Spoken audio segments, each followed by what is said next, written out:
ములుగు జిల్లాలో 2 రోజుల నుంచి భారీ వర్షాలు కురుస్తూ ఉండటంతో అధికారులు అప్రమత్తమయ్యారు. పలు చోట్ల వాగులు వంకలు ఉధృతంగా ప్రవహిస్తూ ఉండటంతో ఆయా గ్రామాలను సందర్శిస్తున్నారు. ప్రజలందరూ అప్రమత్తంగా ఉండాలని హెచ్చరిస్తున్నారు. శిథిలా వ్యవస్థ ఇంట్లో ఉండే వారిని పునరావాస కేంద్రానికి తరలిస్తున్నారు. మత్స్యకారులు చేపల వేటకు వెళ్లొద్దని హెచ్చరిస్తున్నారు.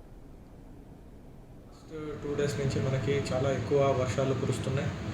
గోదావరి వాటర్ లెవెల్స్ కూడా రైజ్ అయింది.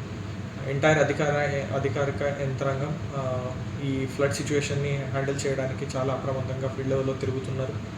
దీంట్లో భాగంగానే ఒక 2-3 హెచ్చరికలు సూచనలు ప్రజలకి ఇవ్వాలి అని అనుకున్నాం.